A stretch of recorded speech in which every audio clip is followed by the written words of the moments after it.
siguiente. Y veamos que en el estudio de campo podríamos determinar qué fuentes podríamos utilizar más potencial. Hacemos un inventario de fuentes. Pero también con una paralela lo que tenemos que ver es cuáles son los usuarios de esa fuente. Entonces, ahí es donde ya no entra la EPET, sino hay otra institución. A nivel nacional, quien administra la fuente es la Autoridad Nacional del Agua.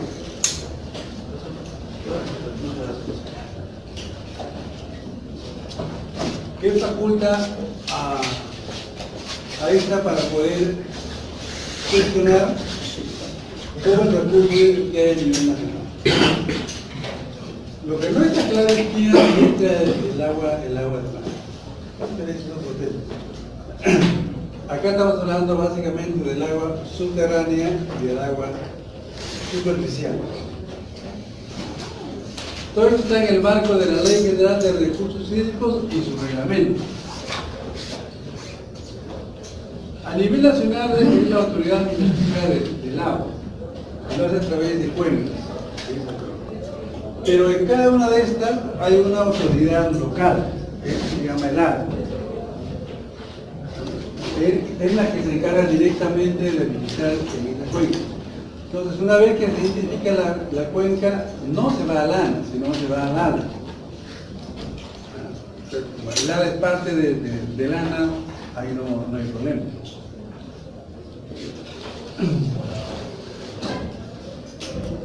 ¿Qué ven ustedes acá?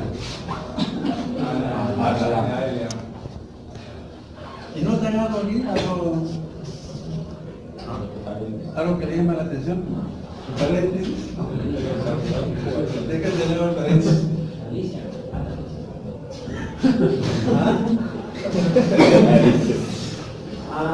¿Usted se llama Ana? ¿O quién se llama Ana? ¿Alguna de las señoritas que acá se llama Ana? Ya pasó.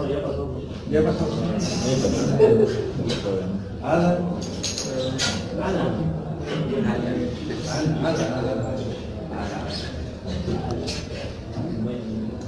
Es un nombre que se puede leer de izquierda a derecha o de derecha a izquierda. Hay varios.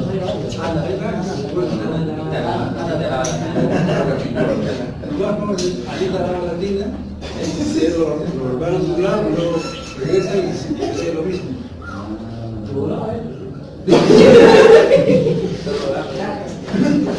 Escríbanlo ahí y léanlo de izquierda a derecha y luego de derecha a izquierda. ¿Verdad? Son esas cosas raras que hay en... Bueno, entonces, en la cuenca donde ustedes hayan identificado la fuente, ustedes tienen que ir al ARA para que les dé el permiso para poder utilizar esa fuente. Ellos ya tienen, digamos, en su base de datos, quiénes son los usuarios de esa fuente, pero son los usuarios formales, ¿no? Para no tener problemas con los usuarios informales, ustedes también tendrían que darles información para que la ANA finalmente decida.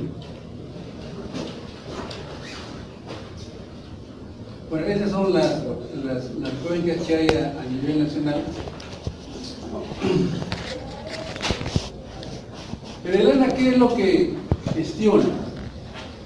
Hay una gestión de la cantidad que tiene que ver con el caudal, con la cantidad de agua que hay, ¿no? Generalmente cuando uno va a la ANA pide el caudal, ellos lo que quieren saber es anualmente cuál es el volumen de agua que se requiere. Entonces ustedes extrapolan y dicen, anualmente queremos tantos millones de metros cúbicos, ¿no? Sea el agua subterránea o sea el agua superficial, ¿no? Pero ocurre que el ANA todavía que está en proceso de recopilación de datos, esta información no la tiene, tanto de la cantidad como de la calidad. Ellos deberían monitorear las fuentes, pero no para saber si es apta para consumo humano, ¿no? Ellos deberían tener todas las fuentes caracterizadas en cuanto a calidad, o sea, saber cuáles son los parámetros y cuál es su concentración. Pero esa información no la tiene, entonces cuando pedimos que nos autoricen a utilizar la fuente, nos piden esa información. Y lo que hacemos es básicamente sacamos una muestra, hacemos el análisis y con eso le pedimos. Lo cual, eso no significa que se haya caracterizado la fuente.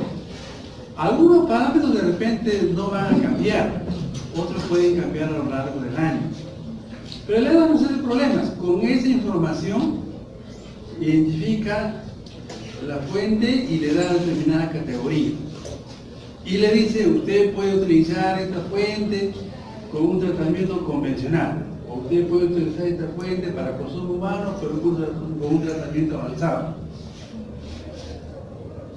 Esa información la da el ANA porque así está en la normativa. Pero una vez que nos autorizan a utilizar esa fuente, nosotros le podemos dar el tratamiento que corresponde. Si ellos dicen, mire, este es un tratamiento avanzado, no necesariamente para esa agua tendremos que tener el tratamiento avanzado.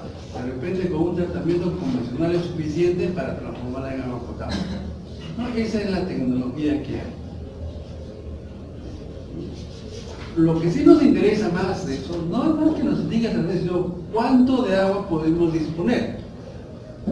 Y por ejemplo, cuando es un agua superficial, nos van a sacar por meses. Dicen, miren, este mes se puede sacar tanto. Si es que ya la fuente tiene restricciones, entonces mire, este mes usted va a sacar tanto.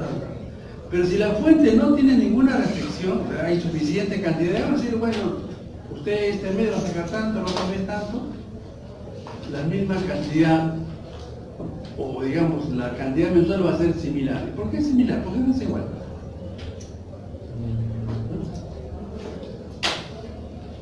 Es decir, mire, usted en enero va a sacar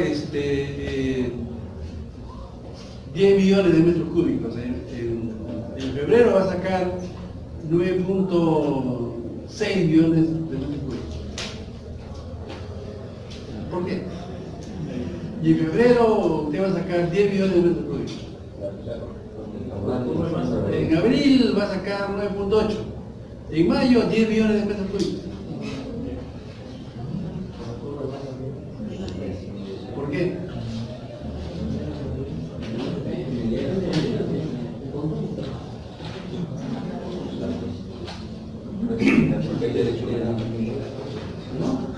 No, existiendo el volumen disponible. Digamos que el caudal que ahí tienen es suficiente para cubrir la demanda, ¿no? Pues si usted en enero va a sacar 10 millones de metros cúbicos, en febrero va a sacar 9.2, en marzo 10 millones de metros cúbicos, en abril va a sacar 9.8, en mayo 10 millones. ¿Tiene que guardar para las peores condiciones? No, así lo saca por mes. Bueno, pues entonces se reducen para poder guardar una cierta parte para los peores. No. Se le pone la cantidad de días. ¿Se refiere que saca esos 10 millones? O sea, lo que la población está consumiendo. Claro, eso es lo que estamos pidiendo. Puede ser por el clima. Porque la gente, por ejemplo, en verano consume más, ¿no? Usted le dice, el caudal promedio que yo quiero es esto, y eso le da. Lo que él dice, el joven tiene razón. Es por la cantidad de días que hay. En enero tiene 31, febrero 28, en marzo 31. Los meses no son iguales, el número de días. En el mes, todos los meses que tienen 31, 10 millones.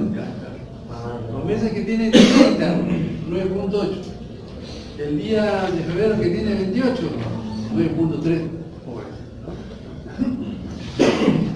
Por eso le pido, ¿cuál es el caudal promedio? Cuando ellos les piden el caudal promedio, no es el promedio que nosotros conocemos, no. Lo que ellos están pidiendo es el máximo diario, pero ellos no lo conocen como máximo diario, lo promedio.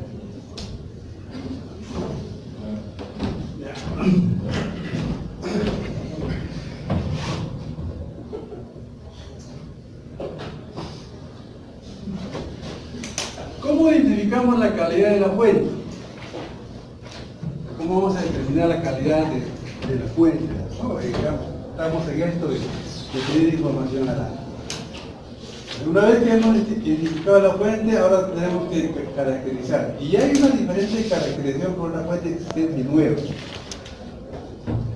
¿Por qué? Porque la normativa permite para las fuentes existentes a las que ya se viene utilizando un periodo de adecuación para cumplir con los límites máximos permisibles. Pero para la nueva no, la nueva definitivamente tiene que cumplir con eso.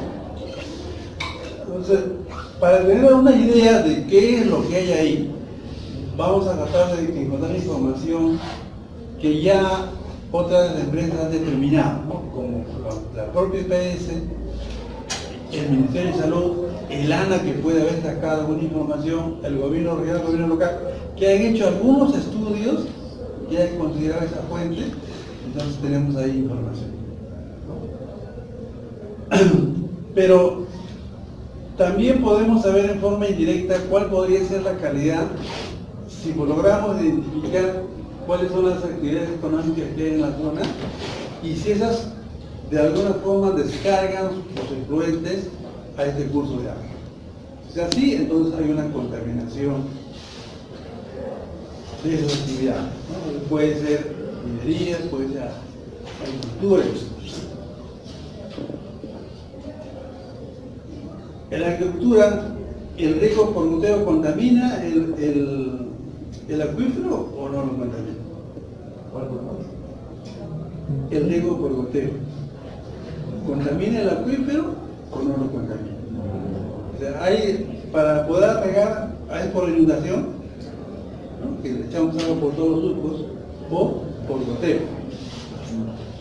De hecho, cuando es por inundación hay una mayor contaminación.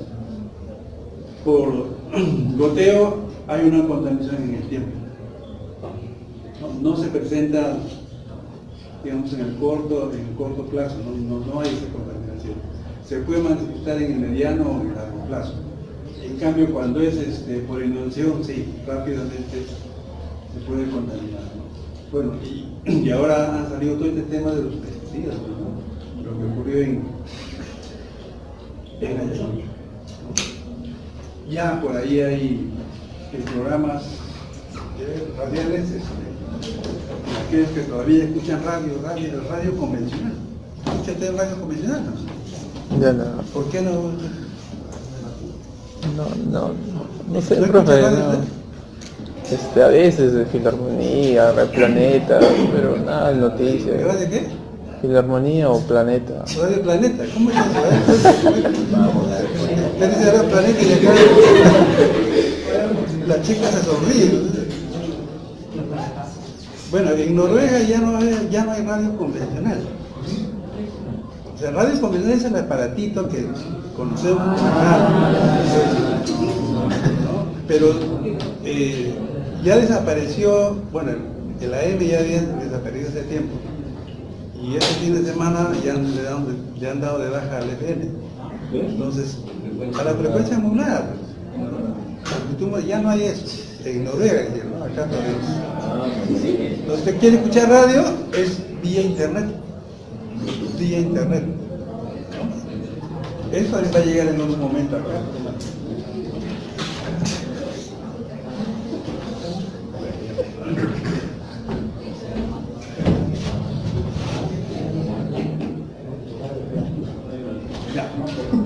Luego tenemos que identificar los parámetros que vamos a determinar, ¿no es cierto? Hay unos ECAS y hay los LMP. El ECA lo determinamos siempre y cuando en el trabajo que esté desarrollando se exija que lo determinemos. Se hace consultoría con el ministerio. El ministerio le dice caracterice la fuente y le indica una relación de ECAS que tiene que determinar. Ya. Pero lo que usted debería hacer es que esos ECAS también contengan a los LNP, a los parámetros que consideran los LNP. El ministerio también en algunos casos exige de que usted le saque los 120 parámetros que hay en el reglamento de calidad de agua para el consumo humano.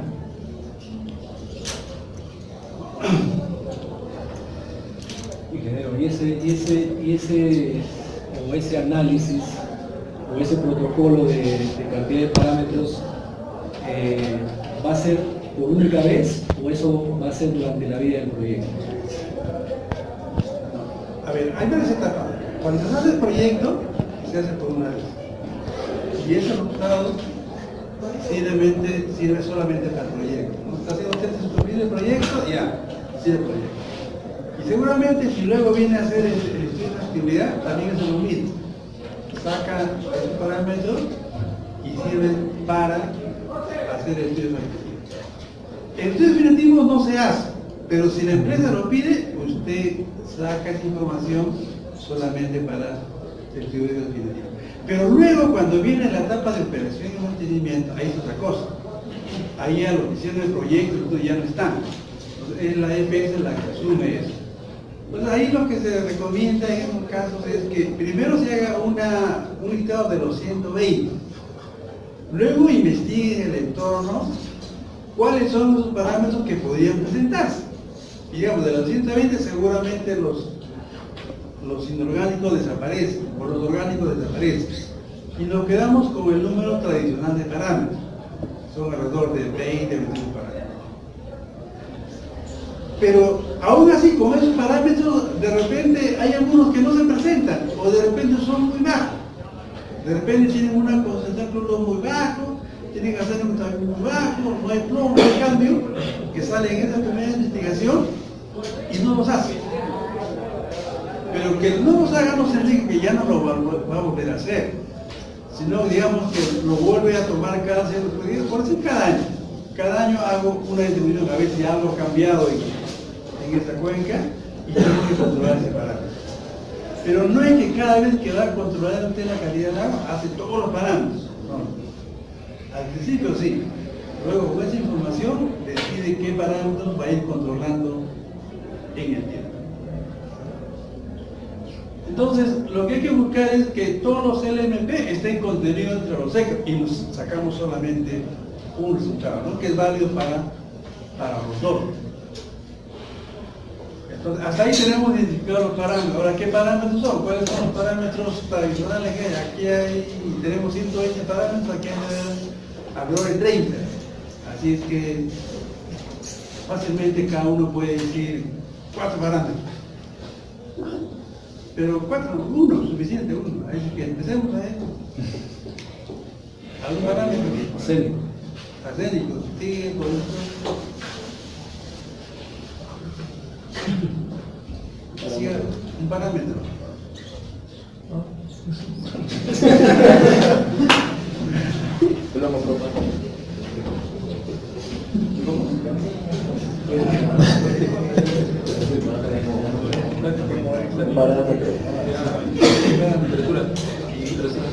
¿Cómo?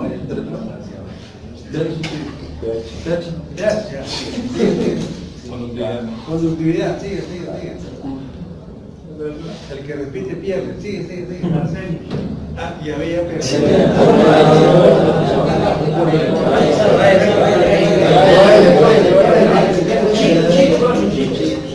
Chiste. No me van a empezar de bullying, sigue. ¿Ah?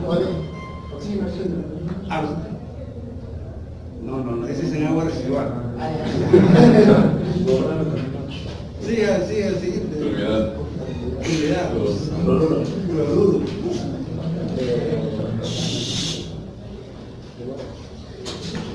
Sulfato.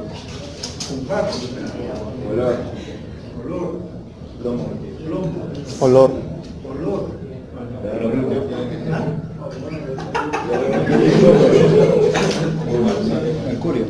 Mercurio.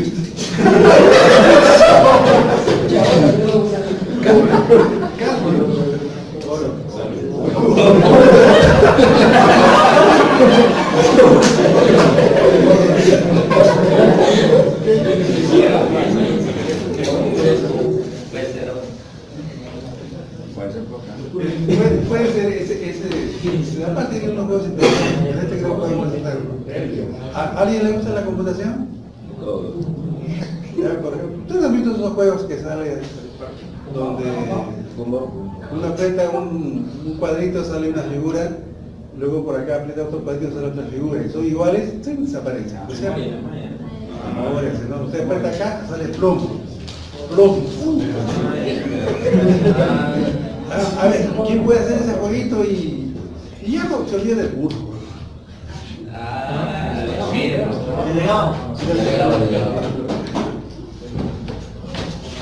Bien, entonces ya una vez identificados los parámetros, ahora ¿dónde hacemos los análisis? ¿No? Entonces, acá sí ya es un requisito obligatorio que todos los análisis se van a hacer en laboratorios acreditados. Bueno, de preferencia hay que buscar un laboratorio que tenga la mayor cantidad de parámetros. No todos los laboratorios tienen acreditados todos los parámetros.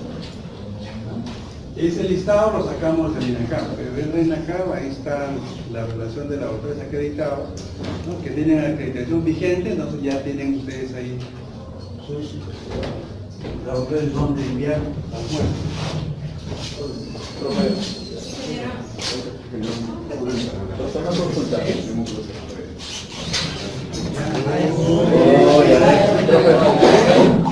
¿Y cuánto cuesta hacer un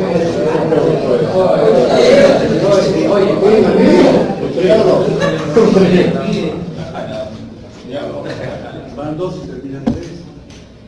¿Cuánto cuesta hacer un análisis simple en un laboratorio acreditado? Depende del parámetro, pero lo que sí te puedo decir es que la facultad cuesta más que los de la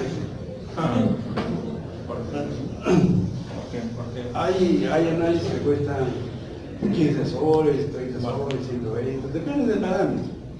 No es igual, ¿no? Pero no sé por qué, pero acá cuesta más. Pero ¿por qué, o sea, por qué tiene su precio, o sea, de cobrar la cada facultad si no está acreditada la facultad? O sea, el laboratorio. No sé. O sea, solamente para uno mismo tener tal vez conocimiento de los parámetros de una determinada calidad de agua. O para un trabajo. No, prefiero. Hay por ejemplo, miren, los estudios que saca el Ministerio de Vivienda tienen que ser en laboratorios acreditados. Sea agua potable, sea potable, puede ser acreditado, ¿no? Pero si usted necesita solamente conocer y no va a hacer ningún tipo de acción legal contra eso, puede venir a sacar la facultad. Pero como sabe que cuesta más, pues se va a autorizar. Pero usted entiende su responsabilidad. Pero ¿cómo lo vas a hacer? Entro más, pero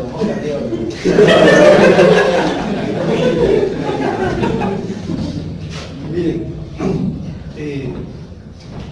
ustedes ya están por terminar. Y van a comenzar a hacer tesis. Yo te apoyo. No te puedo dar más allá de lo que mereces.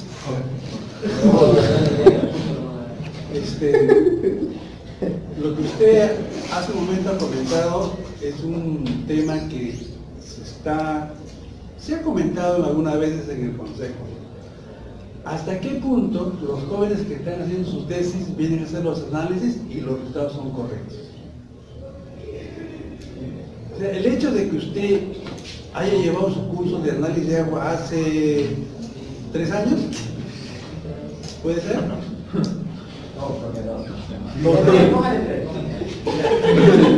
Y donde, ¿cuántas determinaciones hizo de DBO? ¿DBO? 5 los de 5 análisis. Con 5 muestras diferentes. No, o sea, una sola muestra, pero eran 5. Usted ha analizado una sola muestra. Claro. ¿Y considera usted que haber hecho una sola muestra ya está capacitado para hacer análisis?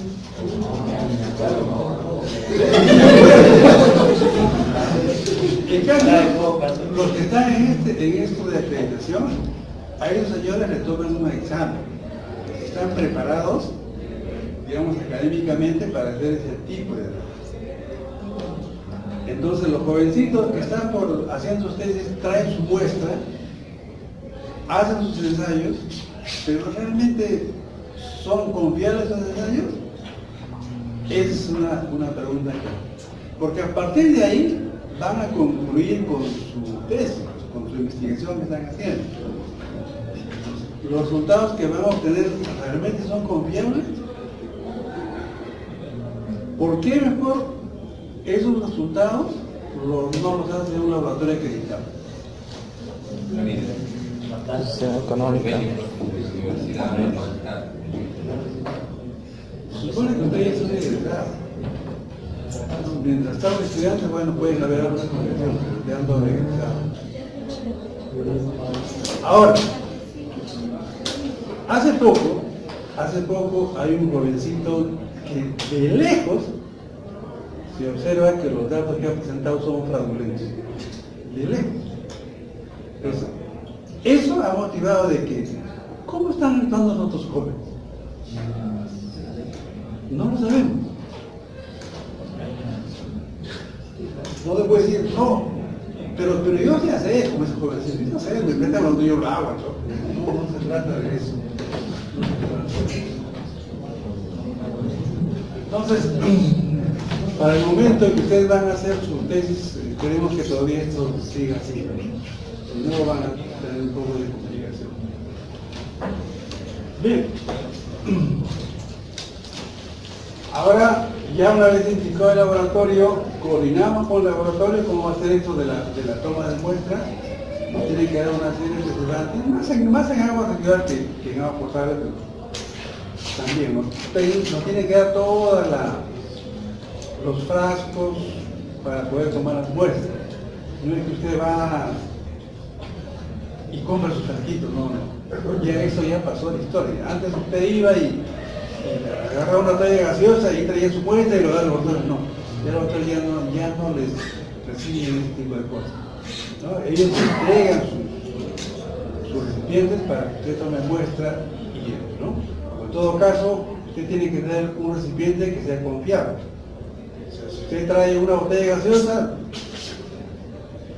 algunos laboratorios hacen los análisis, pero abajito les ponen la muestra fue proporcionada por el usuario.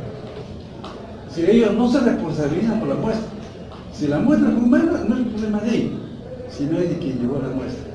Entonces usted tiene que coordinar como laboratorio cómo va a ser la toma de muestra.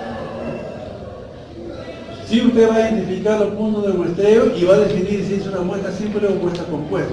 Para el caso de agua residual, sí debe ser una muestra compuesta, pero en este caso solamente muestra simple. Te lleva al laboratorio y el laboratorio lo único que le da es el resultado de parámetros. Luego usted hace la interpretación de algo. Y de acuerdo a esa interpretación usted puede decir cuál es el tipo de tratamiento que se va a hacer. Hasta acá no hay ningún problema para el agua. El otro tema que se presenta es con las plantas de tratamiento de agua potable, en donde se exige en algunos estudios que se haga una determinación de parámetros para el diseño de la planta de tratamiento. O sea, saber dosis óptima, concentración óptima, pH óptimo, floculación, sedimentación. Esas pruebas no están normalizadas. Ningún laboratorio acreditado hace ese tipo de pruebas. Lo hace la facultad, lo hace el MINSA, o lo hacía, el laboratorio de limpieza lo hacía, y lo hace alguna universidad del norte, creo que es Piura, por ahí hace un año. Después, casi no encontramos un laboratorio que haga esos análisis, y no son acreditados. Entonces, cuando no existe un parámetro acreditado, se recurre, el Ministerio acepta de que presente una institución que, digamos, tenga un prestigio en el desarrollo de los parámetros. Como el caso de de tratamiento de agua potable no tiene ningún reparo en aceptar lo que la facultad pueda a determinar. Entonces ahí usted viene a su facultad y dice que quiero que haga usted una simulación de los procesos y dígame los resultados y le da.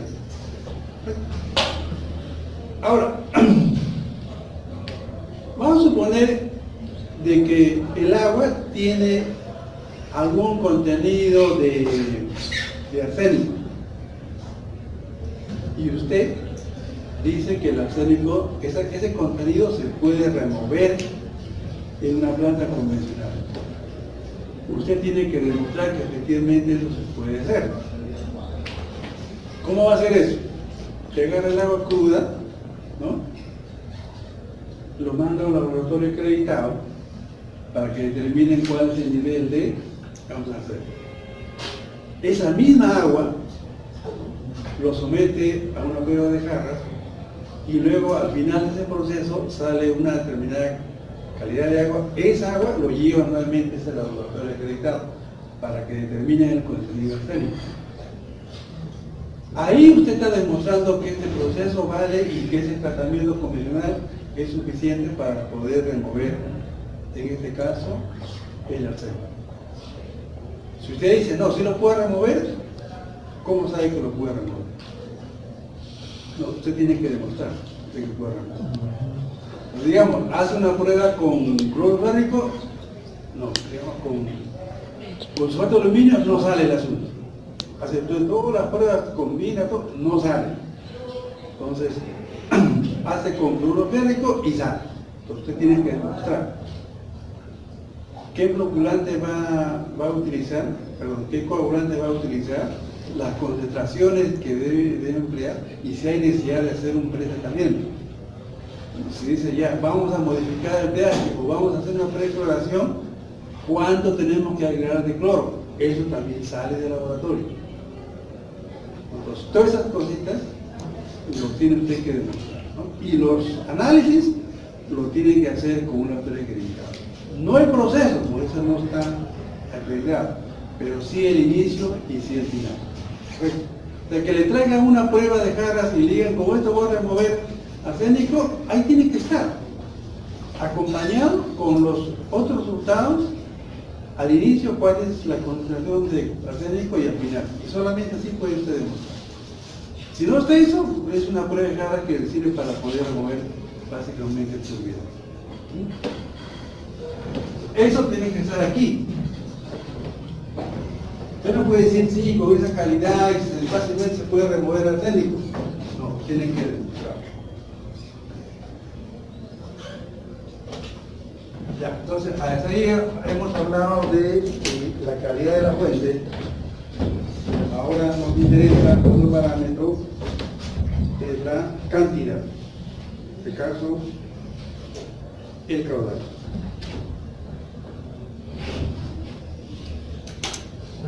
Para eso vamos a recurrir a dos ecuaciones que se utilizan básicamente para calcular el caudal.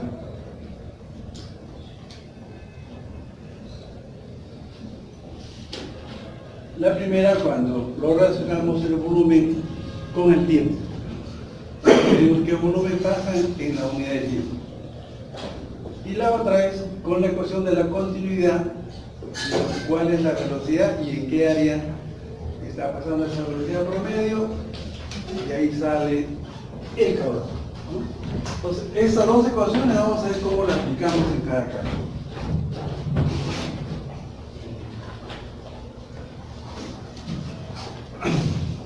Primero es volumen por unidad de tiempo.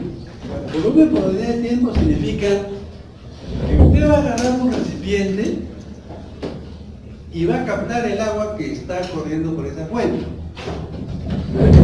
Va a poder medir ese volumen y va a poder medir el tiempo sin ninguna dificultad. Y eso depende del caudal. O sea, usted a priori puede más o menos tener ideas del caudal. ¿En qué caso va a aplicar esto? Cuando son caudales relativamente pequeños, de manantiales, de riachuelos, que pueden medir. Si hay un manantial, usted pone un baldecito y pone un recipiente. Pero se supone que es un recipiente que usted no puede maniobrar sin dificultad. Agarra un balde de pintura que tiene un galón, ¿no? Lo puede poner ahí delante del curso de agua para que, o puede agarrar un balde de 20 litros, o poner ahí, ¿no? Un cilindro de 120 ya no lo va a poder, ¿no? Correcto. ¿Y materiales que tengan medida no sería mejor? ¿Cómo? Materiales recipientes que tienen medida, ¿no sería mejor? ¿Cómo recipiente que tiene medidas? Hay unos baldes que tienen ahí gradado ahí. Claro. Sí. O sea, el recipiente tiene que tener algún tipo de medida, ¿no? Por ejemplo, hay galones o galoneras, ¿no? Dicen que tiene 5 galones. Bueno, usted primero tendría que ver si efectivamente tiene los 5 galones. Pero lo que más nos interesa no tanto ese galón, sino el volumen en litros, medida que usualmente manejamos. Entonces, estos volúmenes usted lo puede maniobrar sin ninguna dificultad. Y también tiene que tener en cuenta el tiempo. Digamos, si el caudal es, digamos, 30 por segundo, te agarra un balde de pintura que tiene un 3.8, lo pone ahí, y ya entre el apretar ya se le fue el tiempo. Bueno, eso no, para empezar no es de uno, ¿no? Son 2 personas. Uno que agarra el recipiente y lo coloca frente al curso, ¿no? Y el otro que está con el tiempo. Pero como el tiempo es tan pequeño, va a haber mucho error. Entonces mejor es agarrar un recipiente mayor, ¿no? Agarrar un balde de 20 litros, ahí tiene por lo menos 6 segundos.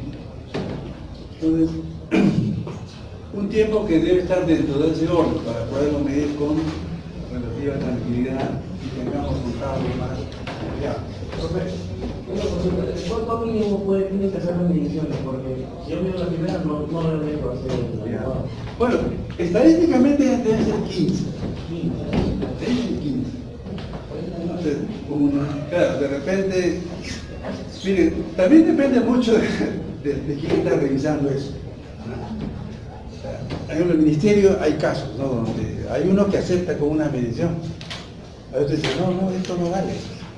Esto no tiene, usted tiene que tenerlo. Usted tiene que demostrar técnicamente que las 15 muestras que ha tomado, efectivamente le damos resultado correcto. Le pide todo un estudio estadístico para decir que el caudal está. Otros no, simplemente no se hacen problemas, ¿no? Pero si usted quiere hacer un buen estudio, tendría que, no con una, ni con 2, ni con 3, ¿no? No, con lo que realmente corresponde.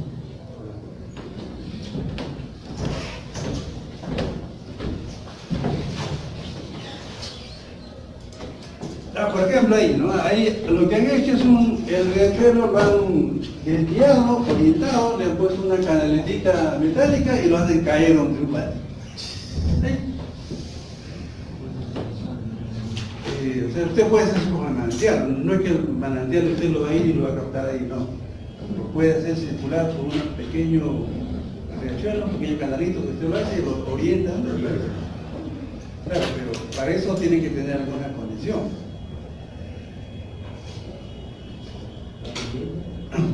¿Qué precauciones debería tener para hacer eso?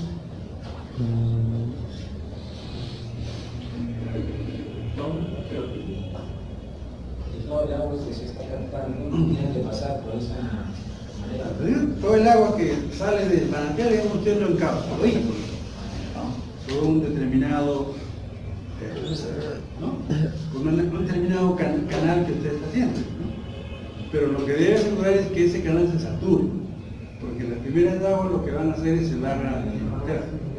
Y si usted mide, le va a salir un caudal menor. Entonces usted tiene que dejar que el agua corre y si esos terrenos se saturen. Pues ya una vez que no infiltra, ahí recién usted mide.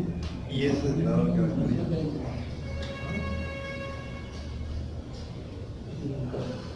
Entonces ahí usted dice, ya, vamos a hacer nuestras 15 medidas. Si usted hace la desviación, hace ese canalito, pone su primer recipiente, ¿y qué esperaría usted? mayor caudal o un menor caudal? No. Un menor caudal, porque si usted rellena sus canalitos, lo pone ahí, todo el agua se está infiltrando en el canal.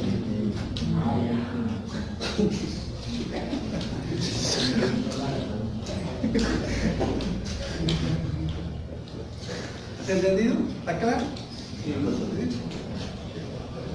Entonces, una vez que está saturado, recién ahí el caudal tiende a estabilizarse. 1, 2, 3, 4, 5 y al 6 sale el mismo valor. Y ya se aburre, ya. Repite los 15 edades. Tiene que hacer los 15.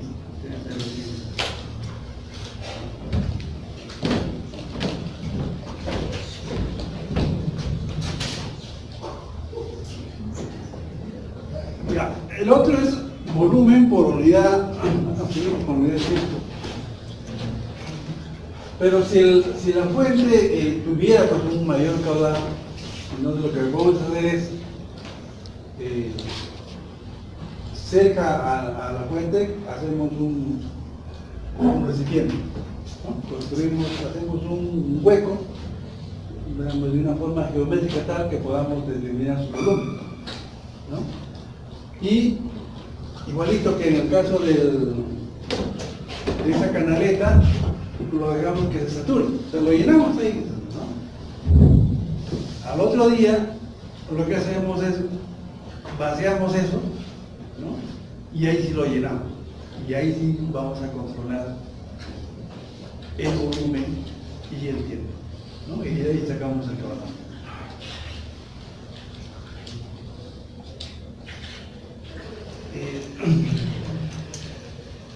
Bueno, esa es la forma, digamos, un poco más rudimentaria de poder determinar el caudal cuando el caudal la tiene grande.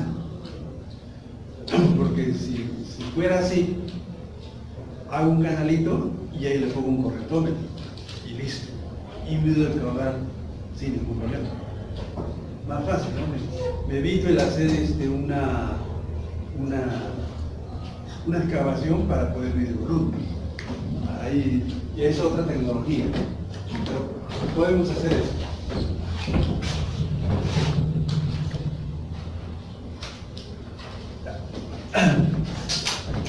La otra forma de poder medir el caudal es aplicando la ecuación de continuidad. Entonces lo que tenemos que hacer es del curso de agua, por el canalito que estamos haciendo, debemos hacerle pasar por una sección en donde pueda tener esas características. La base, tirante y el talud que sean constantes. Pues lo único que vamos a hacer es medir la velocidad. Entonces, el resto de parámetros o de variables no va a cambiar. La misma velocidad, le aplicamos al área y tenemos esto. La opción es tenemos que definir la longitud, cuál va a ser la longitud de control para poder medir la velocidad. ¿Y qué vamos a utilizar para poder medir esa velocidad? Algún flotador. Puede ser un termofor, hay pelotitas de termofor, ponemos ahí, medimos.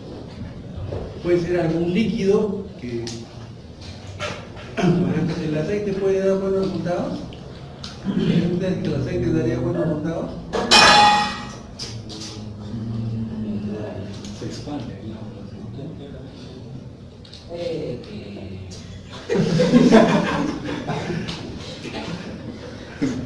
Creo que mejor tendría que ser la misma densidad del agua. La misma densidad del agua.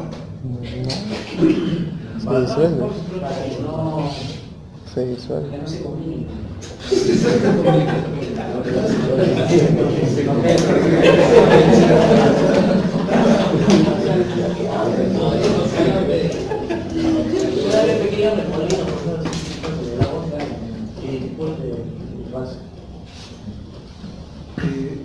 Cuando se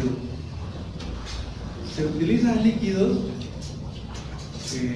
bueno, siempre debe ser un colorante, ¿no? Para poder saber por dónde va. Pero de todas maneras se va a mezclar con el agua. Se va a mezclar. no, bueno, CEDAPAL utiliza eso. Pero CEDAPAL lo utiliza en tramos cortos, o sea, donde no hay mucha médica. ¿No? O sea, ellos quieren apurar una descarga de una industria, ponen eso. Tramo conector, ponen línea de velocidad, línea de área, listo. Con eso sacan el producto. Entonces, es posible utilizar algún líquido. Ahora, en el terreno ya es un recurso que se puede utilizar, digamos, hay hojas, pero lo que hay que evitar es que una rama no se puede utilizar, porque el agua inunda a esa rama y lo detiene, ¿no? Lo que queremos es que el agua no ingrese, puede ser una hoja, hasta el mismo este gras que tenemos por acá, no absorbe agua y nos da buenos resultados. Luego tenemos que medir el tiempo, o sea, vamos a medir la longitud, y la longitud se va a mantener constante, porque siempre vamos a poner un rotor al inicio y vemos en qué tiempo recorre esa longitud. La longitud es constante, el tiempo es el que va a variar, tenemos que medir con medición del tiempo.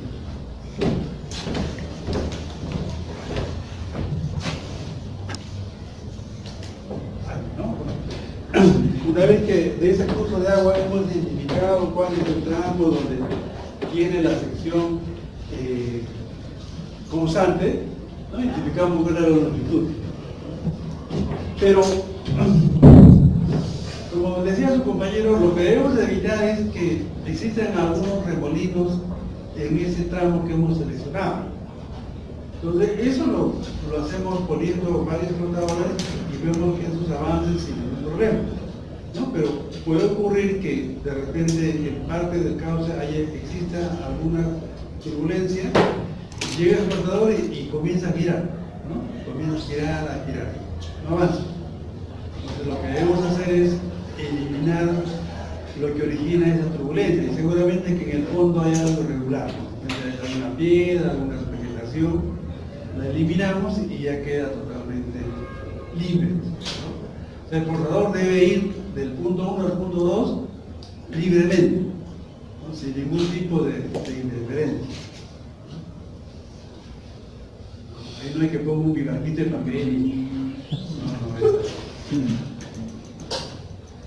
nadie pide que usted pueda jugar, ¿no? Pero estamos aquí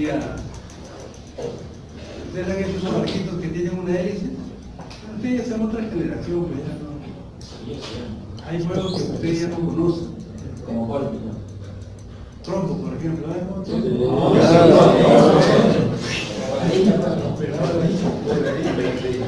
La cocina. Por ahí está con patada de luna. Yo. Es aburrido.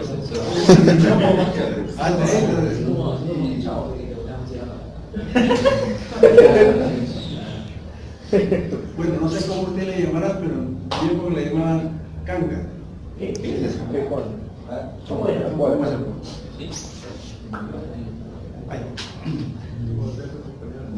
El palo de escoba se cortaba en una longitud, digamos, de unos más o menos 6 centímetros. Imaginen que esto sea 6 centímetros. Entonces lo que hacíamos es cortábamos así, cortábamos acá, y a la mitad hacíamos así. O sea, todo esto de aquí lo doblábamos, ¿no? Entonces quedaba, usted golpeaba acá y esto giraba así. ¿Cómo? El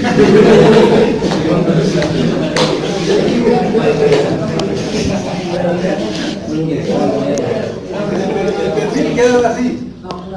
No, es cierto. Y con otro palito de escoba, digamos de unos 30 centímetros o menos, usted golpeaba acá. Y esto, y cuando estaba ahí, usted lo golpeaba, de tipo béisbol así, y lo mandaba por allá. Entonces, el otro tenía que agarrar.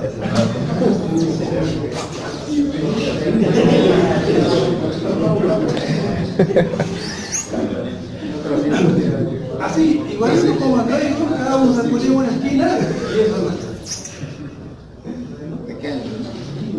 Estábamos ahí 2, 3, 4 horas ahí, divirtiéndonos de lo lindo. Eso de no.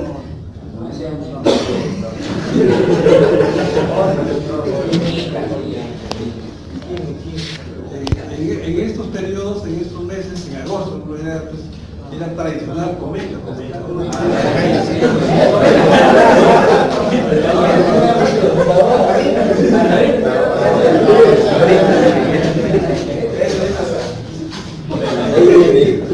Ese fue la 30 años y se han vuelto a comer.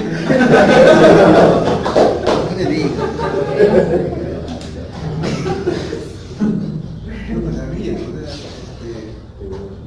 finales de agosto, detrás de la casa de mi madre, en un parque grande que ahora tiene dos campos deportivos, 2 canchitas de fútbol. Ahí se llenaba gente, jovencitos, lleno de cometas, desde más o menos a las 11 de la mañana hasta las 6 de la tarde, lleno de cometas. Ahora ya no hay tipo de... Y usted veía cometas de diferentes tipos. Había una competencia. Había cometas con paracaídas. En la cola uno amarraba el paracaídas y después cargaba así.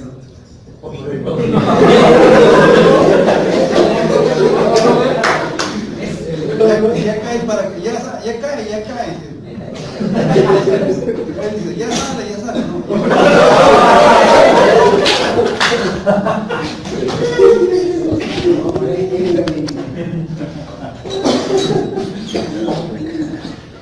Y esos barquitos de madera, nosotros lo hacíamos porque por mi casa había una laguna.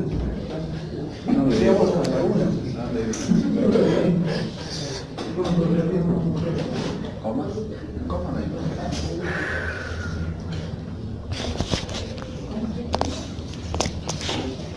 Hacíamos en tabla esto de acá y acá le ponemos una liga y aquí le ponemos una tablita. Lo poníamos y hacíamos competencia como esto, ¿no? Con nuestro barquito. Juego más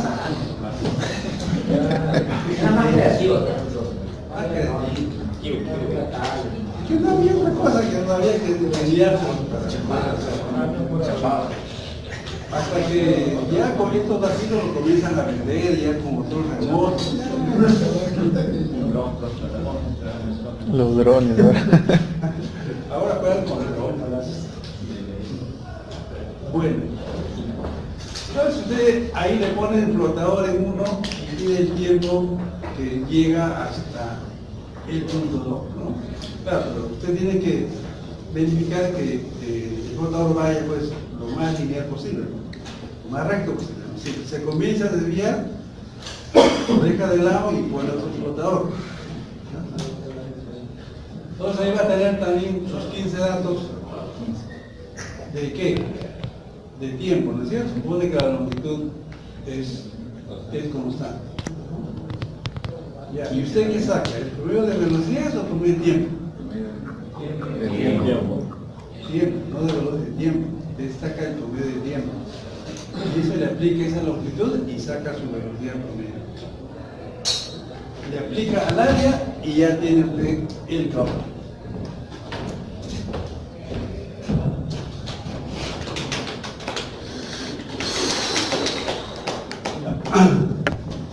Pero acá lo que usted está determinando es la velocidad superficial, ¿no? Y lo que estamos manejando es la velocidad promedio.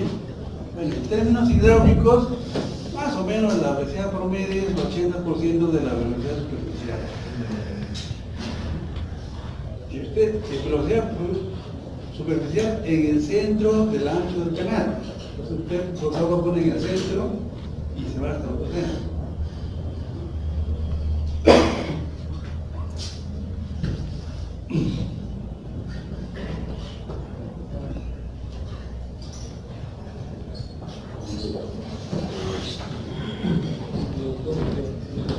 Pero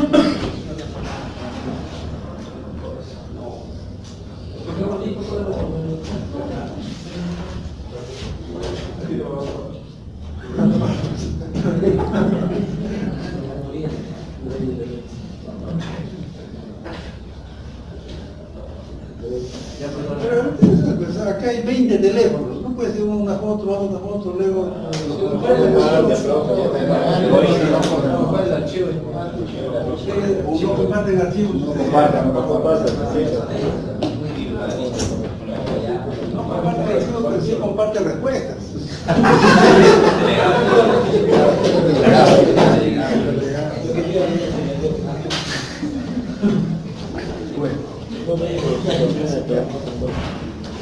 Otra forma de poder determinar el caudal es utilizando un producto químico. Entonces lo que vamos a hacer es, en el curso de agua, vamos a seleccionar un tramo donde exista mucha turbulencia. Porque vamos a agregar un producto químico que no va a reaccionar con la fuente, sino que se va a mezclar simplemente.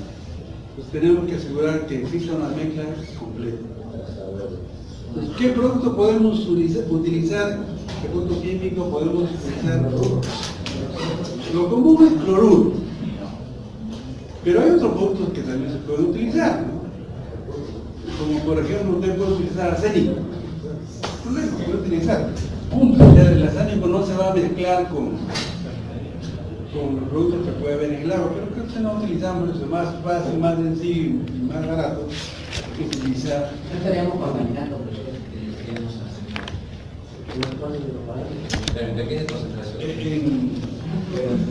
Bueno, en sal aquí estamos agregando una buena cantidad y de hecho estamos contaminando. Pero digamos, en el tiempo usted esto lo hará pues en cuánto, en un par de horas. Se diluye después esa contaminación. O sea, si usted pone arsénico, el riesgo es mayor. Puede alguien verse afectado por la salud, pero no, prácticamente con cloruro. Entonces, lo que tenemos que hacer es medir la concentración del elemento que mencionamos, cloruro. Entonces debemos saber cuál es el contenido de cloruros que trae la fuente. Luego tenemos que preparar una solución de cloruros que vamos a ir dosificando a la fuente. Se mezcla y aguas abajo vamos a tomar una muestra para medir cloruros. Perfecto.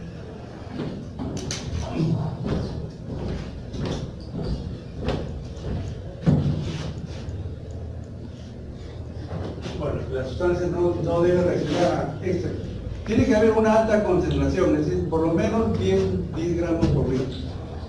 10 gramos por litro, estamos hablando de, para tener referencia, ¿de qué tipo de fuente?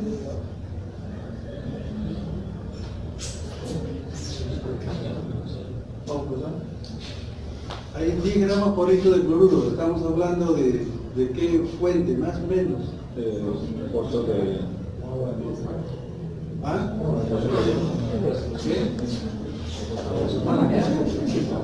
Pozo playero. Pozo playero.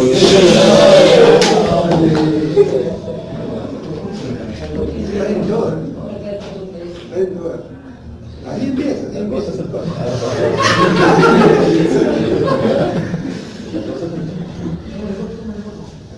Ya.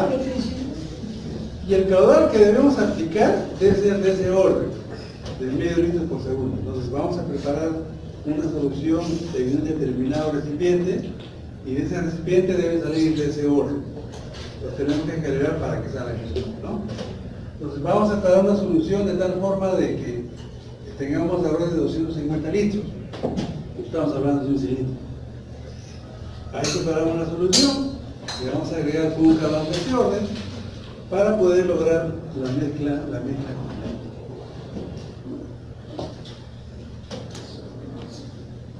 Y eso es lo que hacemos, ¿no? Entonces, Acá seleccionamos el punto 1, en esta zona es donde debe haber turbulencia, debe enrolarse la métrica completa, y aquí vamos a medir los estados finales, ¿no?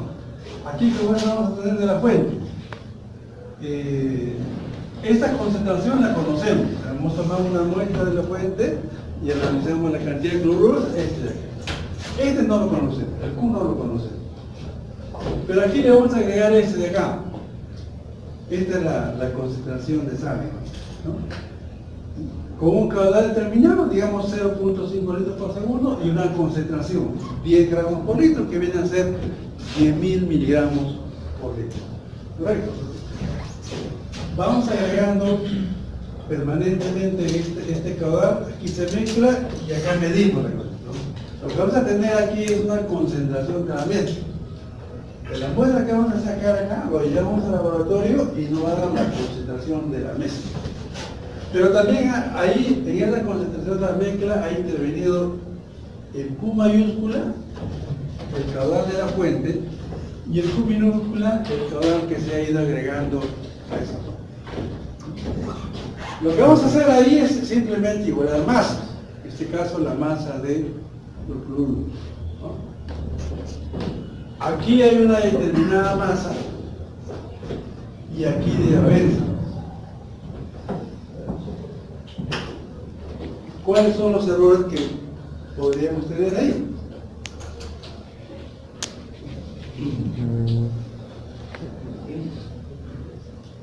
¿Podemos tener, digamos, aquí esto 1 kilómetro?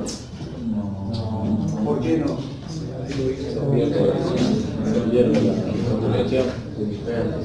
Pueden haber pérdidas ahí, ¿no? Hay pérdidas por evaporación, ¿no? De repente por ahí hay un desvío de caudal, no, tiene que ser en distancias que lo podamos controlar y verificar que no haya pérdidas. Entonces eso es lo que hacemos acá. Esta es la masa que estamos mencionando, esta es la masa que tiene el agua y esta es la masa de la mezcla. De ahí sacamos el valor de Q. Con mayúscula.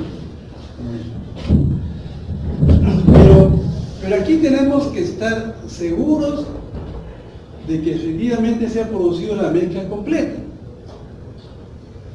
Porque usted agrega, ¿no?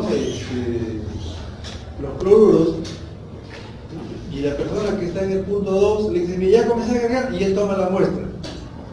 ¿Qué va a ocurrir ahí? ¿Cuál sería la concentración? Nada, porque todavía no llega. La concentración que tiene el agua cruda. Es la concentración del agua cruda, no hay que nada, es la concentración del agua cruda, sigue siendo la misma. ¿No? Entonces, ¿por qué? Porque todavía no es una mezcla y está avanzando.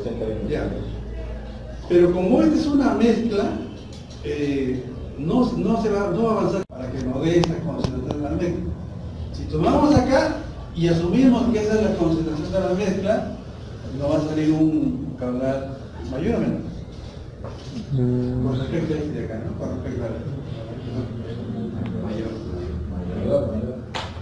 mayor, ¿cierto? Y no es así. Entonces, ustedes tienen que estar seguros de que llegó a la mezcla completa. ¿Y cómo determinan eso? ¿Cómo están seguros de que se llegó a la mezcla completa? Tienen que tomar varias muestras. Entonces, si comenzó en el tiempo cero, usted saca muestras y tiene esto de acá. Sigue avanzando y de pronto usted va viendo el caso subiendo hasta que llega a este de acá. Entonces, no va a ser ni con una ni con dos, las que sean necesarias para demostrar que ya se llegó a este nivel. Entonces, en esos casos es mejor. No, usted no va a estar sacando muestras, va coleccionando las muestras y lo va a llevar al laboratorio. ¿No? Digamos, sacó 10 muestras, ya, lo lleva al laboratorio y aún así con esas 10 no se ha conseguido estar en esta zona. No van a regresar y es mejor tener un aparatito de campo, ¿no? Que les permita leer en esos momentos. Así estar seguros de que se llegó a esto de la mezcla completa. Y bien, entonces con eso ya tendrían el caudal.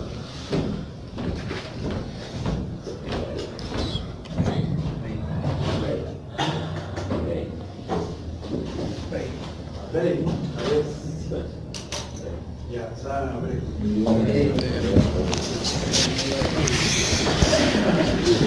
Una vez,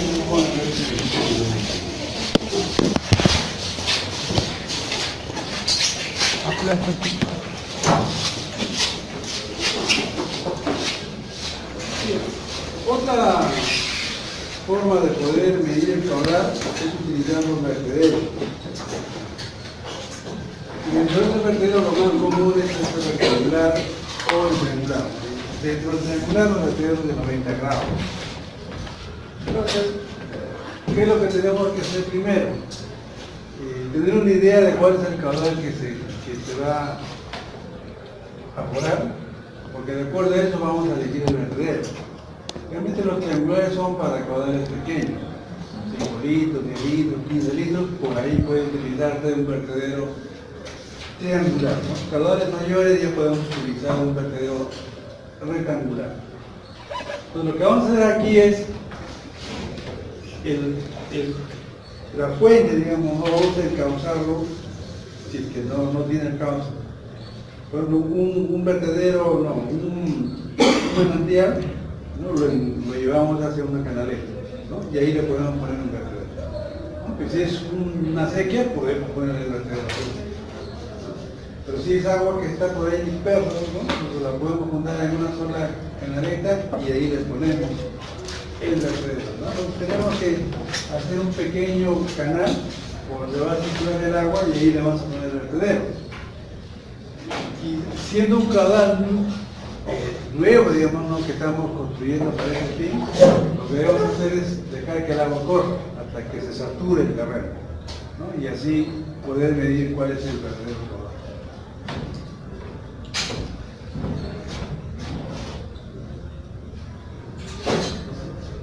Llevamos nuestro vertedero, probablemente, digamos, la primera vez que vamos a ver la fuente, no llevamos el vertedero, ¿no? Entonces, ya hemos identificado la fuente, hacemos el canal, lo dejamos de que se sature toda la noche, y al día siguiente vamos con el vertedero triangular. El vertedero triangular lo podemos hacer en madera o en una plancha de acero. Mejor hacer una plancha de acero, sería de pared de gas. Entonces lo que hacemos es medimos la altura de agua.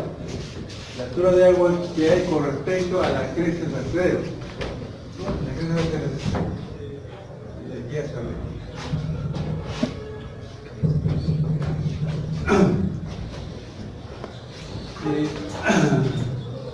y aplicamos esas formulitas, ¿no? En el caso de un vertedero triangular o un vertedero triangular. Si vamos a utilizar un vertedero rectangular, es simplemente una tabla, ¿no? Que la ponemos y la nivelamos. La nivelamos es decir que en los extremos de ese vertedero, de esa plancha, debe haber la misma altura de agua. Entonces ahí estaría perfectamente nivelado. Entonces, aplicamos esas ecuaciones. Si el vertedero es rectangular o el vertedero es triangular.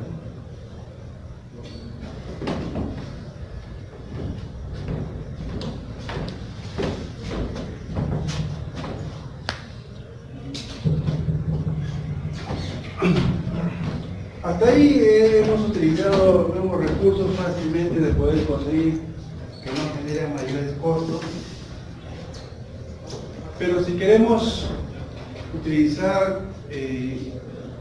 tecnología un poco más compleja, recurrimos a ellos, al uso del correctómetro.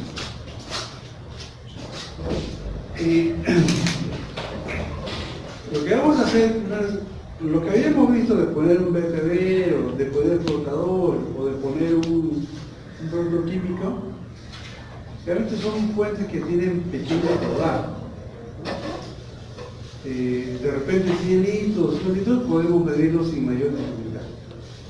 Pero cuando ya tenemos de repente 1 metro cúbico, 2 metros cúbicos, ya no podemos utilizar esa tecnología, tenemos que recurrir a una tecnología mayor. Pero también depende de cuánto es lo que queremos captar.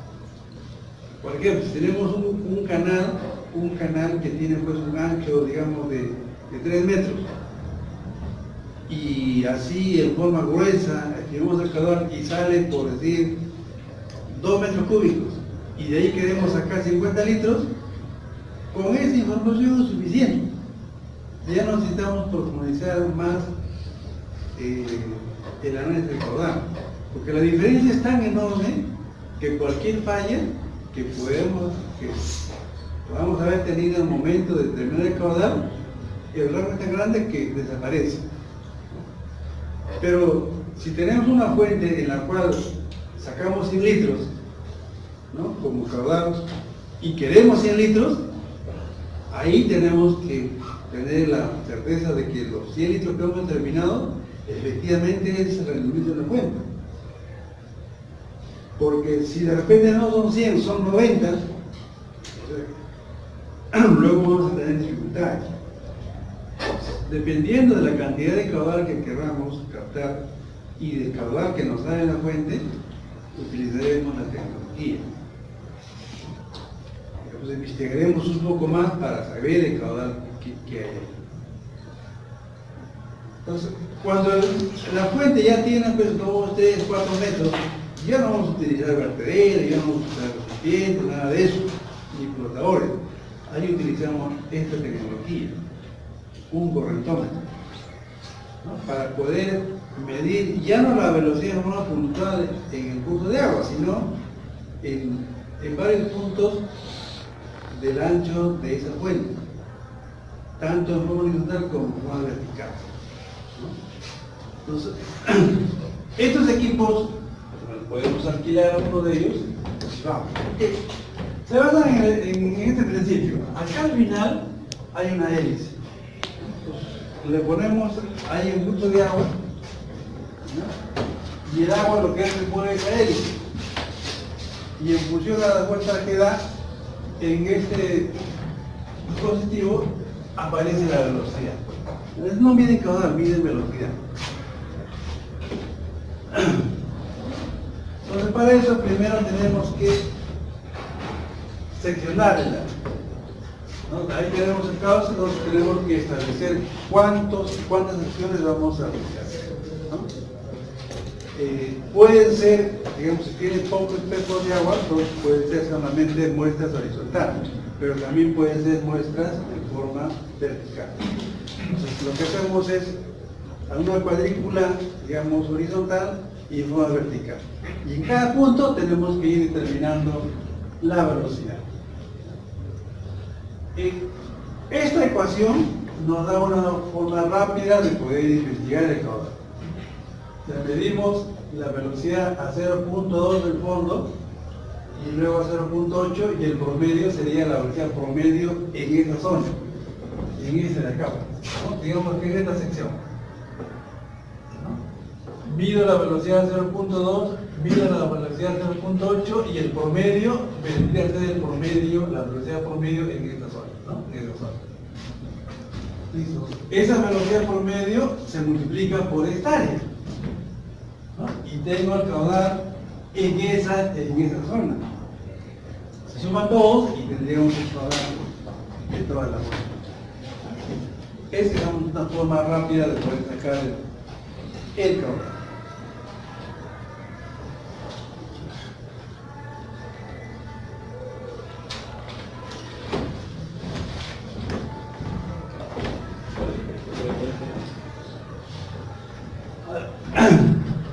Pero si queremos ser un poco más detallados en el poder estimar este caudal, ahí sí tenemos que hacer toda la cuadrícula, ya no con 0.1 ni con 0.8, sino establecemos a qué niveles van a ir en la cuadrícula, ¿no? Entonces, puede ser que en una zona tengamos 3 puntos, en otra zona 2 puntos, en otra zona 4, los que saben.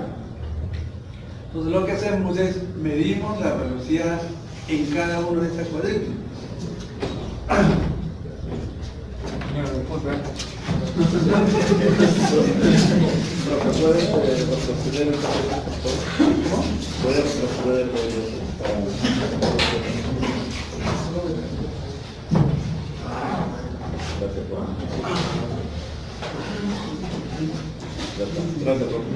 Claro, acá la señorita que está ahí tiene pues, unas botas especiales para que no se moje. Ya, entonces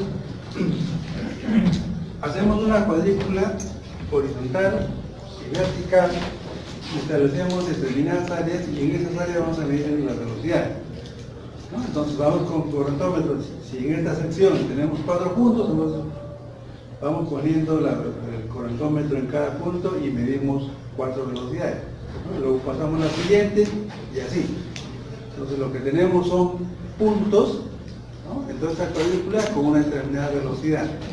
Esos puntos nos van a permitir sacar estas curvas. Estas curvas de igual velocidad. Como si fueran curvas y menos. Entonces ya con eso es más fácil. Identificamos cuál es el área cuál es el área donde interviene cada velocidad. Y el principio es el mismo, ¿no? Velocidad por área. Velocidad por área, velocidad por área. Esto es más preciso que el poner el 0.2 y el 0.8. Pero depende de la precisión con la que queramos sacar, ¿no? Si ustedes van a hacer el juego horizontal poniendo un solo punto y saca, por decir, un caudal mucho mayor al que necesita, suficiente. No necesitamos una mayor precisión para el fin que estamos de captar ese caudal, ¿no? Pero si están ahí muy cerca, no, entonces tenemos que utilizar un método que nos dé un caudal mucho más fino, un valor mucho más confiable.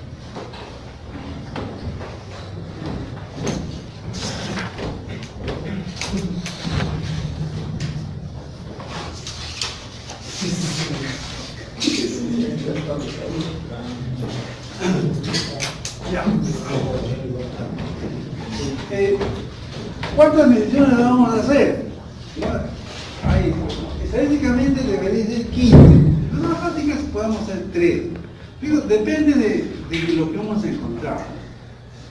Si usted hace una medición con 3 datos y le sale pues, no sé, pues 200 litros, si usted quiere sacar solamente 20 litros, ya no tiene por qué recurrir a las 15 mediciones, suficiente con eso. Pero si salen caudales muy parecidos, ya tiene que ahondar en la investigación. Luego lo que usted tiene que hacer es corregir ese caudal. Ese caudal que ha medido, lo tiene que corregir, tiene que aplicar un factor. Y ese factor depende de si está en épocas de sequía o en épocas de avenida. Porque lo que usted quiere es un caudal seguro, y el caudal seguro se da en todo el año. Si usted va en la época de avenida y sacó pues 100 litros, de repente en la época de sequía pues el caudal es mucho menor. No puede decir que lo tiene que corregir algo. Entonces para eso utilizamos esta ecuación. El caudal medido y el caudal que usted puede utilizar con un valor que puede ir de 1 a 2. Digamos, 1 si es que lo realizó en la época de sequía y 2 si lo determinó en la época de avenida. Entonces no se toma el caudal tal cual sale, ¿no? Tiene que aplicarle alguna. Si está en una situación intermedia, bueno, le pondrá pues 1.5. Pero debe encontrarle algún valor para corregir este caudal y está muy cerca del caudal seguro que se puede obtener de esa fuente.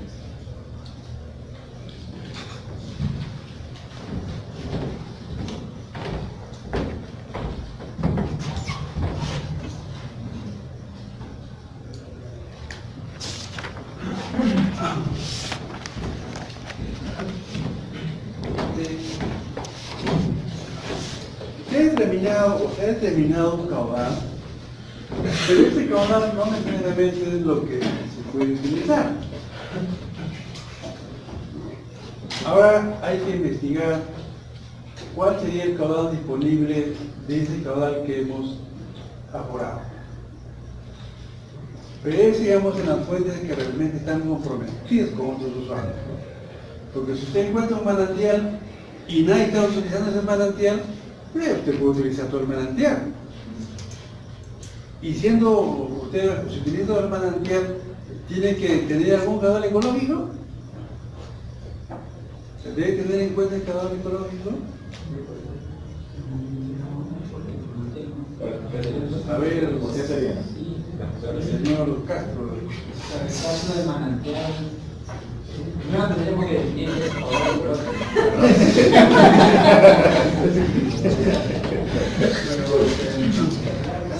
Pero usted llevó ecología, ¿no es cierto? La tercera sabe, ¿no? ¿Cuánto llevó ecología?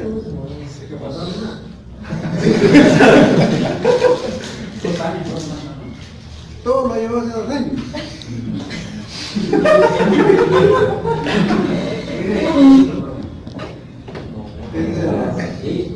Tres ciclos.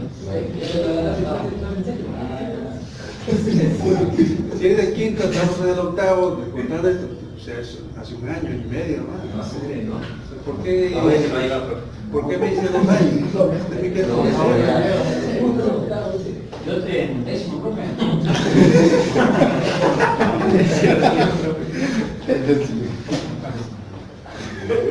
La sentencia. Lo mismo dijiste ese ciclo pasado.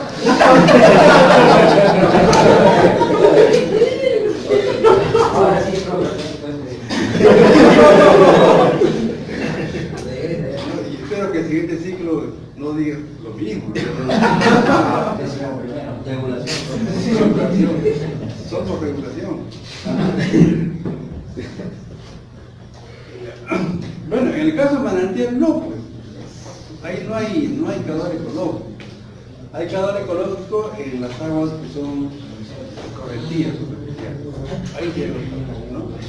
Usted no va a decir, oye, pero el pozo, no cortes el pozo total porque tiene que guardar el caudal ecológico. Ahí tampoco hay, ¿no? Realmente el caudal ecológico es en el agua superficial. Entonces, lo que tenemos que determinar es ese caudal promedio mensual de la fuente, ¿no? Y cuando hacemos esa medición, ese aforo, ¿no? Si lo hacemos mensual sería bueno, pero no lo vamos a hacer mensual, lo hacemos solamente en la época que estamos haciendo el estudio.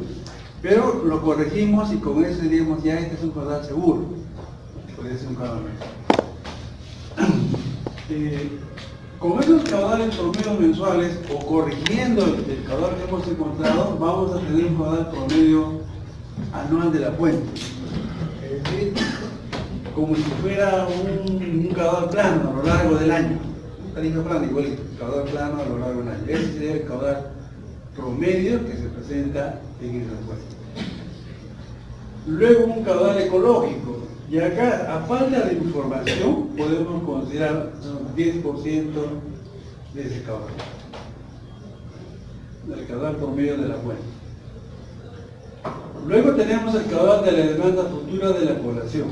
Ese viene a ser el caudal máximo diario al final del periodo de diciembre. Y a la vez tenemos que considerar cuáles son los diferentes usuarios que hay ahí y cuáles son los caudales que requiere cada uno de ellos. Entonces aquí es que debemos considerar aquellos usuarios que no son formales, digamos son informales.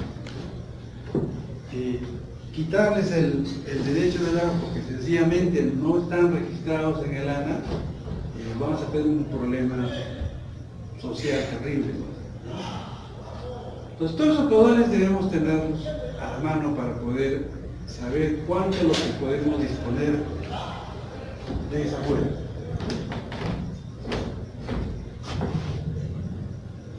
Entonces, acá tenemos, este es el caudal medio de cada vez que hemos medido a lo largo del año de esa fuente. Entonces, los meses, digamos, de verano o de avenida hay un mayor caudal, hay un poco de sequía, un menor caudal.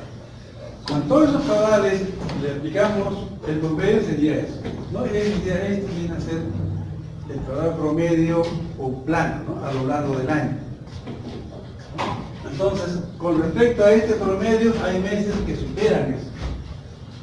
Hay meses que están por debajo de eso, ¿no? Esta área y esta área es igual a eso. Es igual. ¿Correcto? Tiene que ser igual, no queda otro.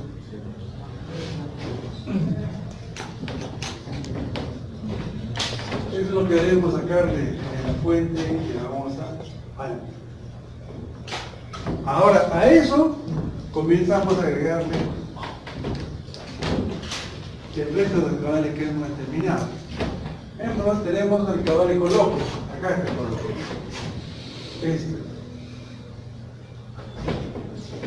Y va a ser igual a lo largo del año. Hacemos un 10% de ese caudal promedio del año. Luego sobre eso tenemos el caudal que están consumiendo los otros usuarios. Entonces hasta acá tenemos el caudal ecológico más el caudal de los usuarios. Listo, ya no hay más. Entonces, si este caudal lo comparamos con el caudal mínimo, ¿qué vamos a obtener? Ese es el caudal disponible seguro que tenemos a lo largo del año en esa fuente. Comparado con este de aquí, el mínimo de la fuente, este es el caudal seguro que tiene la fuente a lo largo del año. Claro. En este mes hay esto, bueno, pero aquí en las épocas de sequía me garantiza, la fuente me garantiza que en la época de sequía tengo este caudal. ¿No? Entonces, eso es lo máximo que puedo explotar de esa fuente sin hacer ningún tipo de obra de regulación, simplemente poniendo la estructura de captación. Nada más. La estructura de captación.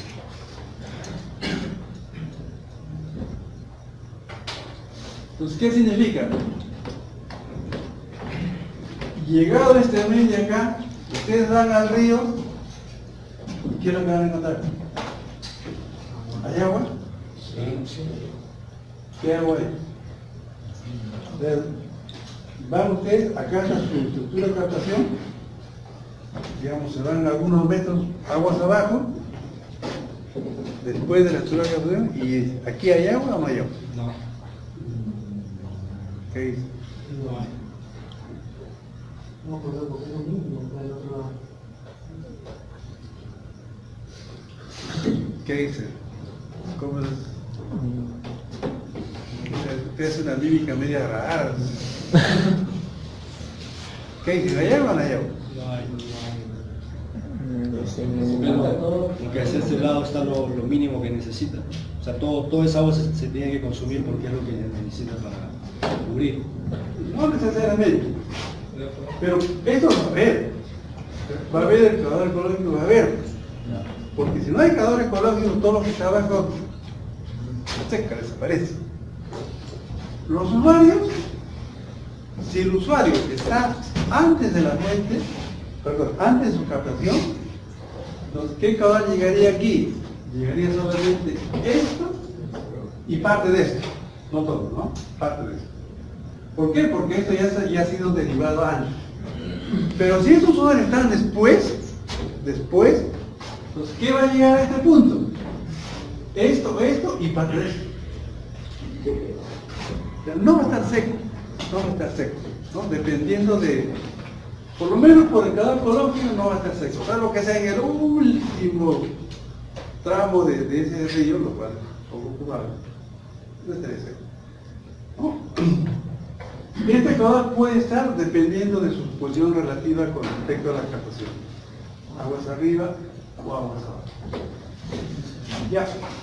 Pero si este caudal de aquí este caudal que se dispone fuera menor de lo que realmente necesitamos, fuera menor de lo que realmente necesitamos, pues tenemos dos opciones, como muchas cosas en la vida, dos opciones, dos caminos. ¿Qué hacemos? Uno es embalse y el otro es buscar otra fuente. Buscar otra fuente que nos garantice a lo largo del año el caudal que estamos necesitando. Si no hay eso, podemos hacer eso. Digamos, esto se mantiene, pero ahora lo que necesitamos es esto, ¿no? Y vemos que en estos meses no tenemos el suficiente caudal, pero este caudal está por debajo del promedio de la fuente. Eso significa que sí se puede, sí la fuente tiene un caudal mayor del que necesitamos, pero para poder almacenar esa agua tenemos que hacer un embalse.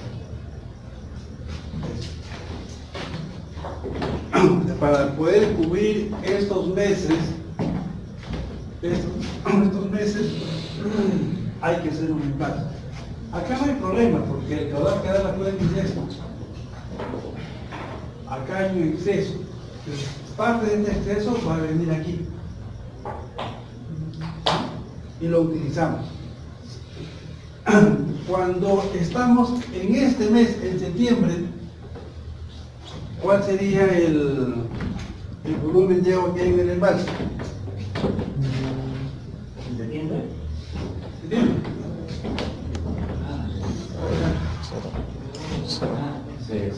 Sí. Cero, ¿no es cierto? No hay volumen de agua en la boca vacía, ¿no? ¿Y en qué mes comienza a llenarse? Junio. ¿Ah? A partir de septiembre. A partir de septiembre, pero a siguiente día nomás. Hoy día se secó, al día siguiente comienza a llenarse. ¿Por qué? Porque este caudal es el de la fuente. Aquí comienza a haber un exceso con respecto a lo que necesitamos. Entonces desde acá se va a comenzar a llenar. Pero no es que quede vacío y va hasta el mes de enero, ¿sí? Ahí nomás comienza a llenarse. Al siguiente día que quedó vacío, comienza a llenar. Claro, este embalse tiene un costo. Ese costo se tendrá que comparar con otra alternativa, otra fuente que pueda utilizar. Ya. Ahora,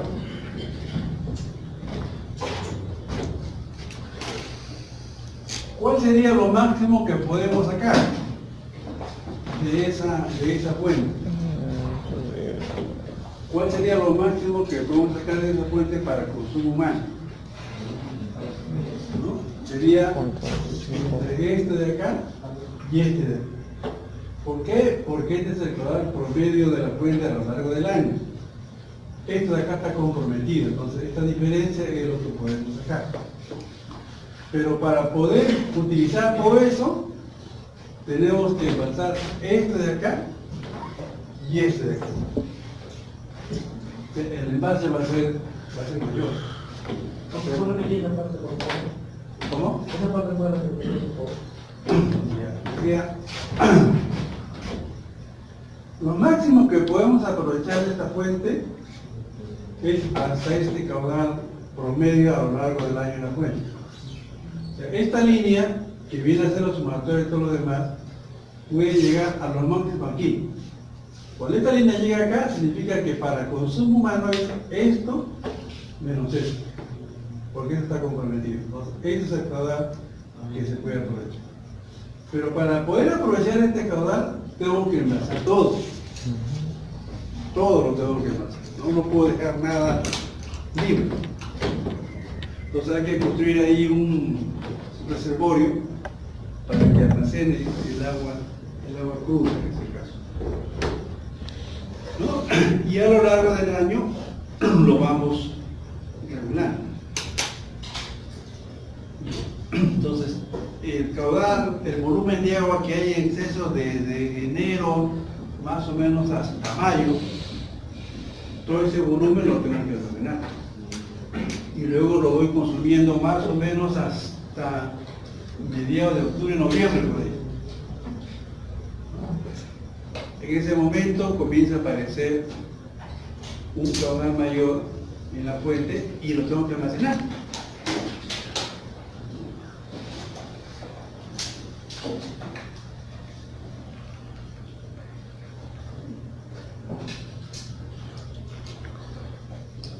Ese comportamiento de la fuente se tiene que investigar con mucho cuidado, ¿no?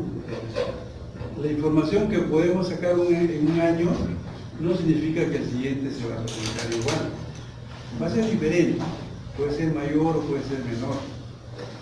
Queremos que no sea menor. Si es menor, la situación es más crítica. Los que tienen, digamos, las localidades que tienen una fuente superficial deberían tener esas curvas a lo largo del año para ver cómo varía la fuente y cuáles son los caudales que las empresas pueden contar de esa fuente.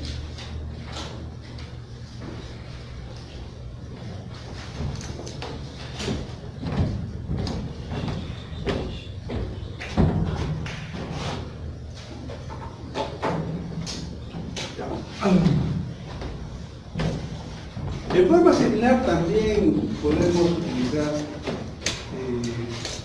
un embalse. Un embalse natural tiene una determinada cuenca, ¿no? En esa cuenca cae una determinada precipitación. Parte de esa precipitación se introduce en el terreno y parte más superficial y llega a esa laguna. E incluso parte de esa agua que se introduce en el terreno podría llegar al embalse. Entonces,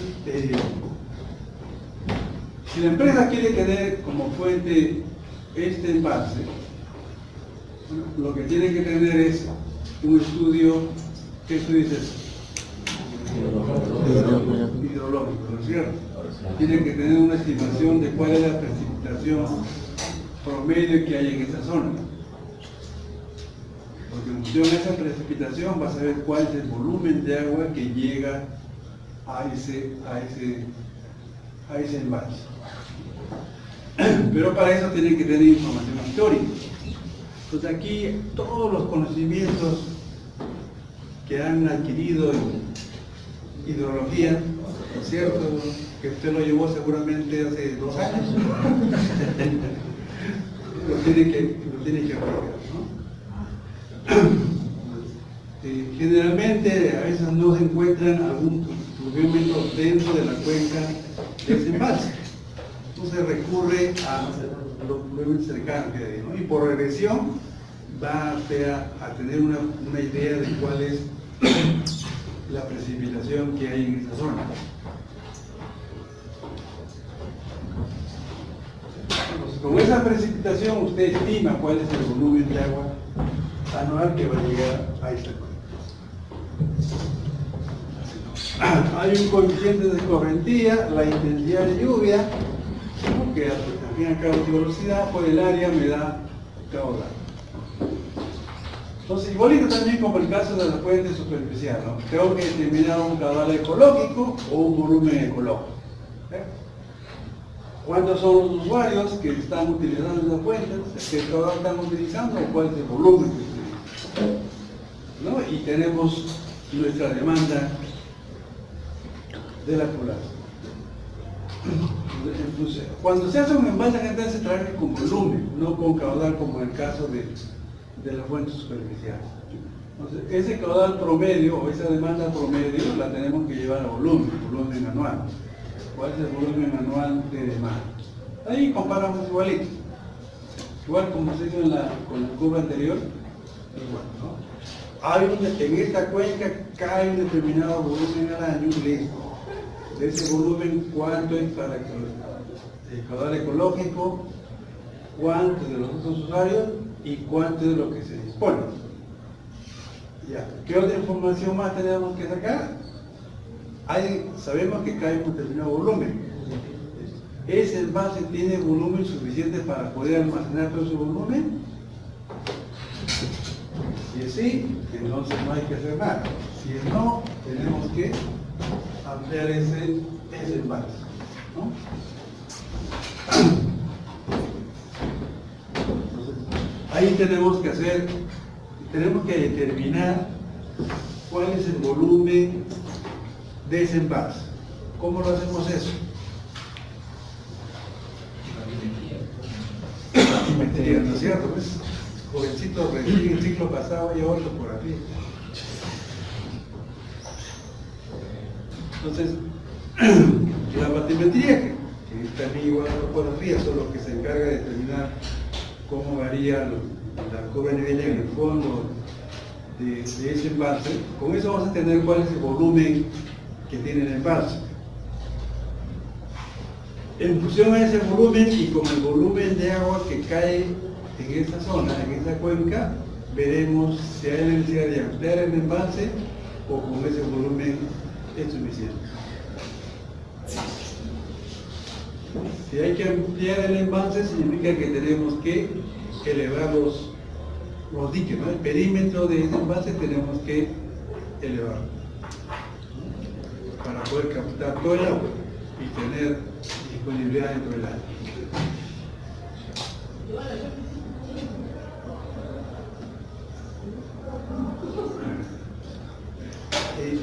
En el caso de la fuente superficial, cuando hacemos embalse y nos sale un determinado volumen, tenemos que considerar un volumen adicional. Ese volumen adicional es por los sólidos que tiene el agua. A lo largo del año van a estar sólidos y esos sólidos van a llegar al embalse. No lo hacemos de exactamente ese volumen, sino un volumen mayor. Si queremos que ese embalse nos dure de 50 años, listo, tenemos que estimar cuáles son los sólidos que estarían llegando en los 50 años y qué volumen tienen. Pero si decimos no, esos sólidos los vamos a eliminar cada 5 años, bien, entonces tenemos que tener un volumen adicional cada 5 años, que luego a los 5 años lo removemos. En la laguna, en este embalse natural que hay también sólidos. Dependiendo de lo que hay en la cuenca, si hay mucha vegetación, probablemente no se necesite mucho volumen de sólido. Pero si no hay vegetación, o la vegetación es escasa, sí se va a estar sólido.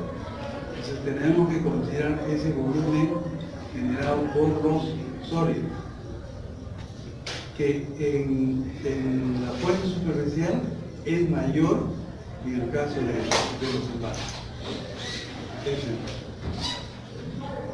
De todas maneras hay que considerar.